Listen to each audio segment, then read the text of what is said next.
Shalom, shalom, bien-aimé de Dieu. Shalom à toi, mon frère, ma sœur, chers auditeurs et auditrices de cette plateforme, le pain quotidien. Que la grâce et la paix de Dieu nous soient multipliées et que l'Éternel, notre Dieu, nous bénisse abondamment au nom de Jésus-Christ de Nazareth. Je suis le pasteur Athanas de l'église Rehoboth de Plateau pour le pain quotidien. Je voudrais bénir le nom du Seigneur pour la vie de ces serviteurs de Dieu, de ces serviteurs, de ces servants qui nous ont entretenus depuis le début de ce mois jusqu'en ces jours. Que Dieu bénisse ses serviteurs, que la grâce de Dieu repose sur chacune de nos vies au nom de Jésus-Christ de Nazareth. Alors, notre thème du mois est la bénédiction de l'humilité. Notre thème de la semaine est le pilier de l'humilité. Notre thème du jour est dépendance à Dieu. La dépendance à Dieu tirée du livre de Philippiens, le chapitre 4, le verset 13, la Bible dit ceci: je peux tout par celui qui me fortifie. Je peux tout par celui qui me fortifie. Que Dieu bénisse sa parole au nom de Jésus-Christ. Alors, c'est l'apôtre Paul qui parle dans ce verset biblique. Il dit: je peux tout par celui qui me fortifie. Lorsque nous étudions la vie de l'apôtre Paul, nous pouvons voir Paul, persécuteur de l'église, autrefois appelé Saul de Tarse, et Hébreu, fils d'Hébreu et pharisien. Nous pouvons voir combien de fois était intelligent cet homme, combien de fois par ses écrits, nous pouvons voir combien de fois il était ouvert d'esprit, il était vraiment intelligent et versé dans les Écritures. Alors, nous pouvons voir que l'apôtre Paul a écrit plus de la moitié du Nouveau Testament et ses œuvres étaient vraiment grandes. Alors, l'apôtre Paul est en train de nous dire par ces tout petits versets: je puis tout par celui qui me fortifie. Il est en train de dire ici que, en fait, toute cette habilité qu'il avait, toutes ces capacités qu'avait l'apôtre Paul, et c'est Dieu qui le rendait capable de toutes ces œuvres. C'est Dieu qui le rendait capable d'accomplir toutes ces choses qu'il a accomplies. C'est Dieu qui lui donnait l'intelligence de ces révélations qu'il avait, ces révélations de la parole de Dieu, ces révélations sur le salut, ces révélations sur la personne de Christ. Alors l'apôtre Paul dit que il était rendu capable parce qu'il dépendait de Dieu, que c'est Dieu qui le rendait capable de toutes ces choses-là. Alors, qu'est-ce que je veux dire aujourd'hui? C'est que l'apôtre Paul est devenu ce qu'il était. L'apôtre Paul a accompli ce qu'il a accompli parce qu'il dépendait du Saint-Esprit, il dépendait de Dieu. Lorsque nous lisons les Écritures, nous voyons que l'apôtre Paul, avant de rentrer dans une ville, il se disposait avant de rentrer dans une ville. En tel enseigne qu'un jour, l'apôtre Paul devait rentrer dans une ville et il a été même empêché par le Saint-Esprit parce que l'apôtre Paul dépendait de Dieu. Il dépendait entièrement de Dieu. Vous savez, dépendre de Dieu est la chose. Dépendre de Dieu est la chose la plus merveilleuse que peut vivre un enfant de Dieu. C'est tellement merveilleux de dépendre d'un si grand Dieu, d'un Dieu qui connaît notre destinée et qui trace le chemin pour nous permettre de l'accomplir. Et vous savez, notre Dieu est vraiment merveilleux. On ne peut pas avoir une vie chrétienne instable, une vie chrétienne épanouie, une vie chrétienne équilibrée si nous ne dépendons pas de Dieu. Bien-aimé, tu veux avoir une vie chrétienne stable, tu veux avoir une vie chrétienne épanouie, tu veux avoir une vie chrétienne équilibrée, tu dois dépendre de Dieu. Parce que si tu ne dépends pas de Dieu, ces trois choses ne sont pas possibles dans ta vie. La stabilité, l'équilibre et l'épanouissement. Tu ne peux pas vivre ces trois choses-là si tu ne dépends pas de Dieu. Alors l'apôtre Paul est en train de nous encourager et de nous exhorter à dépendre entièrement de Dieu afin d'avoir une vie chrétienne assez stable. Dépendre de Dieu, c'est lui transférer toute l'autorité l'autorité que tu avais sur ta propre vie. Quand tu dépends de Dieu, quand tu veux dépendre de Dieu, mais quand tu dépends de Dieu, tu dois lui transférer toute l'autorité que tu avais sur ta propre vie. Et pour lui dire que désormais, je ne veux plus me diriger, me conduire moi-même, mais je te donne toute l'autorité à diriger ma vie. C'est lui donner le contrôle absolu sur toi-même. Tu lui donnes le contrôle absolu sur toi-même. C'est-à-dire, avant, c'était toi-même qui dirigeais ta vie, mais tu décides de te laisser diriger par lui. Dépendre de Dieu, c'est lui transférer toute l'autorité que tu avais sur ta vie. C'est de faire de lui le capitaine de ton avis. C'est de faire de Dieu le capitaine de ton avis. Quand tu dépends de Dieu, tu fais de Dieu le capitaine de ton avis. Tu lui permets de te précéder partout. Tu lui permets d'être en toutes choses et au devant de tout dans ta vie parce que tu dépends de lui. Dépendre de Dieu, c'est de se soumettre entièrement à lui et de lui obéir. Dépendre de Dieu, c'est de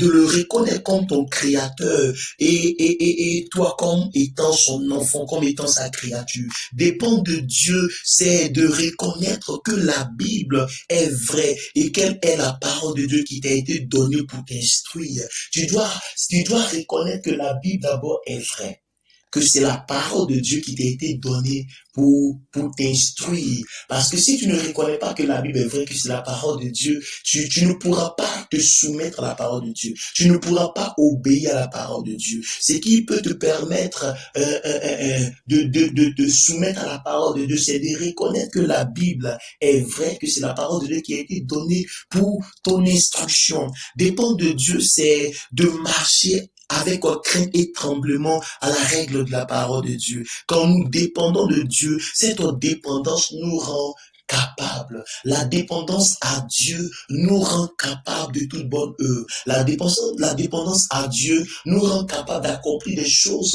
que nous ne pouvons pas accomplir naturellement. N'est-ce pas que l'apôtre Paul dit en Corinthiens, ce n'est pas à dire que nous sommes capables de faire quelque chose comme venant de nous-mêmes, mais notre capacité au contraire vient de Dieu. Donc l'apôtre Paul dit que notre capacité la vient de Dieu. Alors dépendre de Dieu te rend capable. Je ne sais pas dans quel est le domaine de ta vie dans lequel tu te sens faible, dans lequel tu ne te sens pas capable. Bien aimé, si tu dépends de Dieu, tu seras capable d'accomplir des choses extraordinaires. Il est impossible de se sanctifier quand nous ne dépendons pas de Dieu. La sanctification devient une chose compliquée, une chose difficile. La marche chrétienne devient difficile. La vie en Christ devient tellement difficile lorsque nous ne dépendons pas de Dieu. Alors c'est le Saint-Esprit uniquement qui peut nous rendre capables de nous sanctifier, d'avoir une vie chrétienne correcte, une vie chrétienne propre devant Dieu, parce que la religion, c'est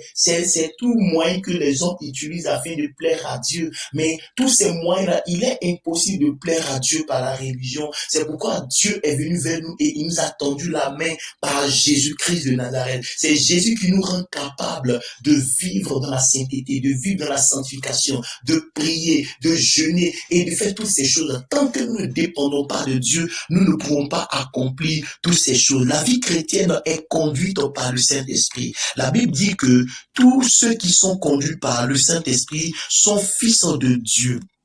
Sont fils de Dieu. Donc, dépend de Dieu dépend de Dieu ou au Saint-Esprit fait de nous des enfants de Dieu. Personne ne peut être enfant de Dieu s'il ne dépend pas de la personne du Saint-Esprit, s'il ne dépend pas de Dieu. Tu ne peux pas être même enfant de Dieu si tu ne dépends pas de Dieu, si tu ne dépends pas de la personne du Saint-Esprit. Beaucoup de choses peuvent arriver à la vie d'un enfant de Dieu s'il n'apprend pas à dépendre de Dieu. S'il n'apprend pas à dépendre de Dieu, si tu ne dépends pas de Dieu, tu ne peux pas accomplir ou réaliser beaucoup de choses. Dans la Bible, il y a eu un homme tel que Josué. Il y a eu un homme tel que Josué qui s'est fait tromper par un peuple qu'on appelle les Gabaonites. Les Gabaonites sont venus par ruse et ont trompé Josué parce que Josué n'avait pas pris la peine de consulter Dieu, de savoir d'où venait ce Dieu. Parce qu'il n'a pas voulu dépendre de Dieu, il a été trompé. Les gens ont utilisé la ruse et l'ont trompé. Quand nous ne dépendons pas de Dieu, les gens peuvent utiliser la ruse pour nous tromper, comme Josué a été trompé. Des gens peuvent te tromper dans tes affaires, des gens peuvent te tromper dans le choix de ton conjoint ou de ta conjointe, des gens peuvent te tromper dans beaucoup de décisions de ta vie parce que tu as refusé de dépendre de Dieu. Dépendre de Dieu nous préserve de la tromperie des hommes. Écoutez, il y a également ce jeune prophète dans la Bible qui est mort, qui n'a pas pu accomplir sa destinée parce qu'il a refusé de dépendre de Dieu, parce qu'il a refusé de dépendre de Dieu. Vous savez, le jeune lion, le lion l'a tué. Il s'est fait tuer par ces lions parce qu'il n'a pas voulu dépendre de Dieu. Ta destinée peut s'arrêter, ton parcours peut s'arrêter. Tout ce que tu fais, tu peux s'arrêter parce que tu as décidé de ne pas dépendre de Dieu. Comme ce jeune prophète dont la carrière s'est arrêtée parce qu'il n'avait pas, il s'est pas laissé dépendre de Dieu. Il ne s'est pas laissé conduire par Dieu. Il n'a pas voulu obéir à la voix de Dieu. De même pour cet enfant de Salomon du nom de Roboam. Roboam a perdu les 10 tribus d'Israël. Juste parce qu'il n'a pas écouté la voix des anciens. Vous savez, il est très important d'aussi écouter la voix des anciens. La voix des anciens est une bénédiction pour nous, enfants de Dieu, pour nous tous, serviteurs et servantes de l'Éternel. La voix des anciens, la voix des gens qui ont vécu avant nous, la voix des personnes qui ont été avant nous, la voix des personnes qui ont marché avec Dieu avant nous. Parce que Roboam n'a pas voulu écouter la voix des anciens, qui était aussi la voix de Dieu. Il n'a pas voulu dépendre de cela. Il a perdu 10 tribus en Israël. Vous savez, le manque de dépendance à Dieu peut t'amener à perdre des choses. Si vous ne dépendez pas de Dieu, si nous ne dépendons pas de Dieu, nous allons perdre des choses dans notre vie chrétienne. Nous allons perdre des choses dans notre marche avec Dieu. Il est important de dépendre de Dieu afin de ne pas perdre des choses dans sa marche et dans sa vie chrétienne. Alléluia. Dans la Bible, il y a l'histoire d'un homme qui toute sa vie a passé son temps à dépendre de Dieu, a passé son temps à dépendre de son Créateur. L'histoire de David, l'histoire de ce roi est une histoire qui doit inspirer la vie de chacun d'entre nous. Alors David ne faisait rien sans consulter Dieu. David ne faisait rien sans demander l'avis de Dieu. C'est pourquoi jusqu'à sa mort, il a eu des victoires. Jusqu'à sa mort, c'était un homme exemplaire au point où Dieu rend témoignage de lui en disant que David est l'homme selon mon cœur.